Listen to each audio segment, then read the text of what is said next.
বিসমিল্লাহির রহমানির রহিম। আসসালামু আলাইকুম। কেমন আছেন সবাই? আশা করি ভালো আছেন। দেশ বা বিদেশে যে যেখান থেকে আমার ভিডিও দেখছেন তাদেরকে আমার চ্যানেল থেকে স্বাগতম। আমি তানজিনা। আমার আজকের রেসিপি পাটিসাপটা পিঠা। এই পিঠাটা আমরা অনেক খেয়েছি, তবে আমি কিভাবে বানাই ওই রেসিপিটি আমি শেয়ার করেছি। অনেকে অনেকভাবে বানিয়ে থাকি, তবে খিসা দিয়ে বানালে পাটিসাপটা দারুণ লাগে। শীত আসলে অনেকে অনেক বানানো হয়। আমার রেসিপিতে আজকে সহজ করে বানিয়েছি। প্রথমে পাটিসাপটা পিঠার জন্য গুঁড়া তৈরি করে নিব। একটা বাটিতে নিয়েছি ভিজা চালের গুঁড়া, ভিজা শুকনা আপনার হাতের কাছে যে চালের গুঁড়াটা থাকবে ওইটা দিয়েই করতে পারবেন। আর হাফ কাপ ময়দা নিয়েছি। আর পাটিসাপটা পিঠা বানানোর জন্য হাফ কাপ নারকেল কুড়ানো নিয়েছি। তারপর হচ্ছে খিসা বানানোর জন্য এখানে হাফ কাপ চিনি। তারপর হচ্ছে পোলাও চালের গুঁড়া খিসা বানানোর জন্য। আর এখানে খেজুর গুড় আমি জাল করে নিয়েছি। এগুলো হচ্ছে আমার পাটিসাপটার উপকরণ। স্বাদ মতো লবণ, তারপর হচ্ছে পরিমাণ মতো খেজুর গুড়ের শিরা দিয়ে দিচ্ছি।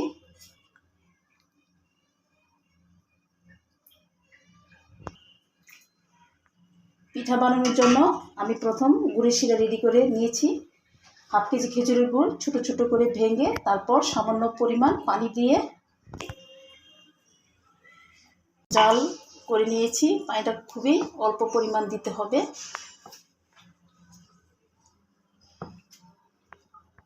এই শিরা ঠান্ডা করে দিতে হবে। এইসব শুকনো উপকরণগুলো একসাথে মিশিয়ে নিয়ে অল্প অল্প করে গুড়ের শিরাটা দিয়ে মেশাতে হবে। এভাবে করে অনবরত হাত দিয়ে মেশাতে হবে।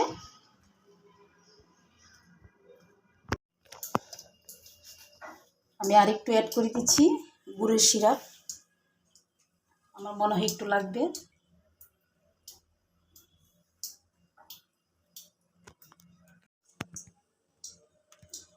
আমার মনে হয় আর একটু পানি লাগবে। আমি একটু গরম পানি অ্যাড করব, অল্প একটু দিব।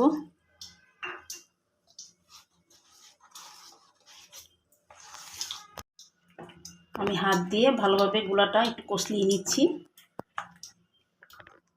যেন সবগুলো মিশে যায়।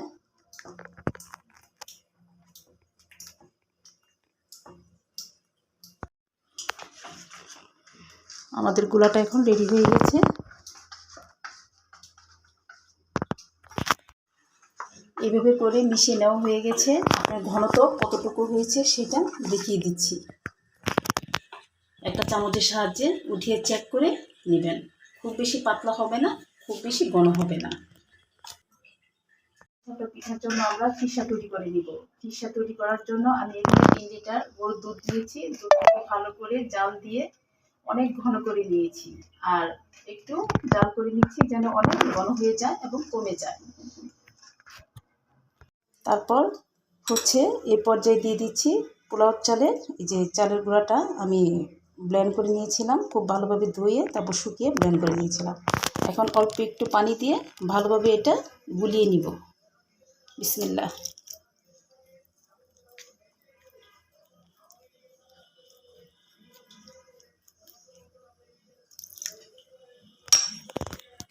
এই দুধের সাথে সাথে সাথে কিন্তু নাড়তে হবে, তা না হলে কিন্তু দলা পেকে যাবে।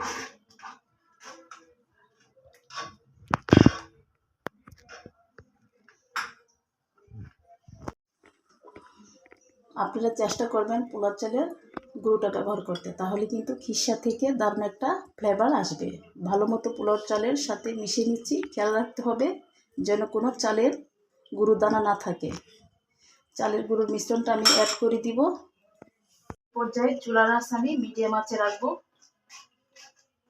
তারপর হচ্ছে নারকেল কুড়ানো দিয়ে দিচ্ছি স্বাদ বৃদ্ধির জন্য। আপনাদের যদি গ্যাসের যদি কোনো সমস্যা থাকে তাহলে দেওয়ার কোনো দরকার নেই। আসলে আমাদের কাছে খুবই ভালো লাগে নারকেলটা দিলে, সেজন্য দেওয়া আর কি। দেখুন চমৎকার একটি কালার এসেছে আর খিসাটা আমাদের ঘনই এসেছে।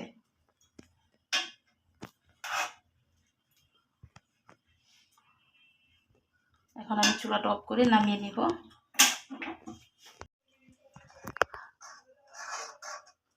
হাফ কাপ চিনি দিয়ে নেড়ে চেড়ে দিচ্ছি।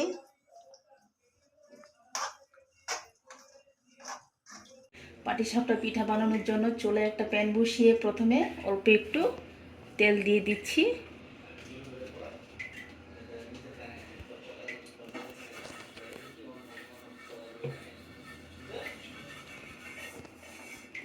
তেল দিয়ে প্যানটাকে মুছে নিব। গোল চামচ দিয়ে গোলাটার মাছ বরাবর দিয়ে একটা সাইডে থেকে সরিয়ে নিচ্ছি।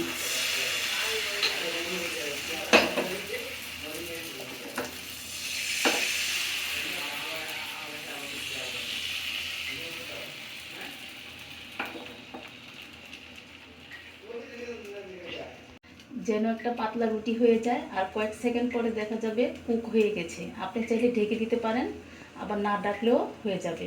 10 সেকেন্ডের মতো ঢেকে দিলে উপরটা হয়ে যাবে। তারপর একটা সাইডে পিঠা দিয়ে দিচ্ছি। বিসমিল্লাহ।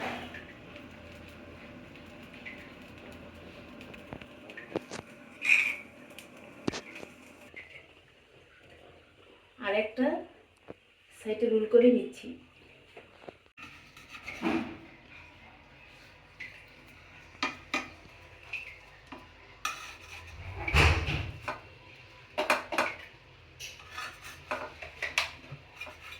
তো এইভাবে করে সবগুলো পাটিসাপটা আজকে বানিয়ে নিব।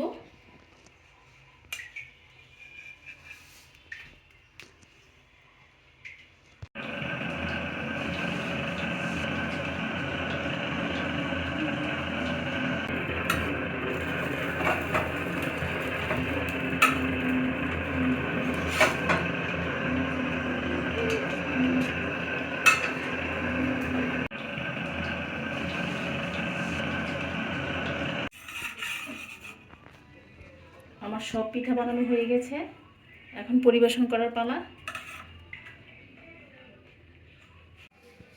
শীতের পিঠা পর্বে আশা করছি আজকেও ভালো লেগেছে। রেসিপি ভালো লাগলে লাইক কমেন্ট শেয়ার করবেন। আরেকটা কথা বলবো আপনাদের, আমি কিন্তু খুব সহজভাবে আপনাদের দেখানোর চেষ্টা করি, একেবারে মন থেকে। এখানে লুকানোর কোনো কিছু নেই। আশা করছি আজকে এই সহজ পদ্ধতি সবার কাছে ভালো লেগেছে। যদি ভালো লেগে থাকে অবশ্যই সবার সাথে শেয়ার করবেন। ভালো থাকবেন, সুস্থ থাকবেন, নিরাপদ থাকবেন। খোদা হাফেজ।